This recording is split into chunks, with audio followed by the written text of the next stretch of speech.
நம்ம கூஃபி இருக்கான்ல, அவன் துபாய்க்கு வர்றதுக்கு முன்னாடி விஸ்வநாதன் ஆனந்த் சார் சைன் பண்ண 5 செஸ் போர்டு எடுத்துட்டு வந்தான். அதுல 4 செஸ் போர்டை வெவ்வேறு ஆளுங்க கிட்ட கொடுத்துட்டான். என் மைண்ட்ல ஓடிட்டு இருந்த ஒரே விஷயம் என்ன தெரியுமா, இவ்வளவு காசு செலவு பண்ணி கூட்டு வந்தோம், என்னடா ஒரு செஸ் போர்டு கூட நம்மளுக்கு தரலையே அப்படின்னு பயங்கரமா ஓடிட்டு இருந்தது.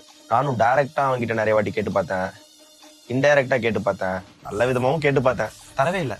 லாஸ்ட் டே கிளம்புற வேகத்துல அவன் செஸ் போர்டை தேடுறான், பேக்ல இருக்கா ரூம்ல இருக்கான்னு தேடிட்டே இருக்கான், கிடைக்கவே இல்லை. எப்படி கிடைக்கும்? அந்த செஸ் போர்டு என்கிட்ட இருக்கு, நானும் நல்லா தான் செஸ் விளையாடுவேன், அதனால அவனே கிஃப்ட் கொடுத்தான்னு நானே நினைச்சுக்கிறேன்.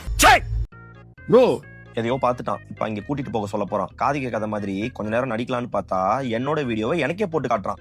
புர்ஜ் கலிஃபாலாம் ஜாலியா சுத்தி பார்க்கலாம் ப்ரோ போட்டு காமிச்சிட்டு சொல்றான், ப்ரோ நீ அங்கேதானே என்ன கூட்டிட்டு போறேன்னு சொன்னேன், இப்ப எனக்கு அந்த புர்ஜ் கலிஃபா மேல போய் பார்த்தே ஆகணும்னு ஒத்த கால நிக்கிறான். சரி கீழ இருந்தே காமிச்சிட்டு இப்ப பிரச்சனை போயிட்டு இருக்கு, மேல எல்லாம் போறது கஷ்டம்னு சொல்லி ஸ்கேம் பண்ணலான்னு பார்த்தா நான் தான் ஸ்கேம் ஆனேன். சரி செஸ் மேட்ச் தானே சட்டு புட்டு ஆடிட்டு கிளம்பிடலான்னு பார்த்தா அண்ணே ஒரு 2 ஜூஸ் வாங்கி டேபிள்ல வச்சா மாண்டேஜ் சூப்பரா இருக்குண்ணே அப்படின்னு சொல்லி என்ன மண்டைய கழுவிட்டான். உனக்கு சூப்பரா இருக்கும்டா, ஆனா எனக்கு இருக்காதுன்னு நானே நினைச்சுக்கிட்டேன். சரி ஒரு நல்ல அண்ணனா 2 ஜூஸ் வாங்கிட்டு அப்படியே 4-5 மாண்டேஜ் வீடியோஸும் எடுத்து முடிச்சிட்டு பார்த்தா பக்கத்துல ஒரு ஃபாரினர் கூஃபி கூட செஸ் மேட்ச் ஆடணும்னு ஒரே ஆடம். இதுல என்ன ஆச்சரியம்னு பாத்தீங்கன்னா அவர் தமிழ் பேசுறாரு கூஃபி கிட்ட. நானும் பாத்துட்டே இருக்கேன், மேட்ச் போயிட்டே இருக்கு, கடைசியில அவரை மேட் அடிச்சிட்டான். எனக்கு கொடுக்க வேண்டிய போர்டை தூக்கி அவருக்கு கொடுத்துட்டான். எனக்கு சரியான வைத்தறிச்சல், சரியான மைண்ட் பக். நானும் வெளியே காட்டாம இருக்கலாம்னு நினைக்கிறேன், ஆனா முடியல.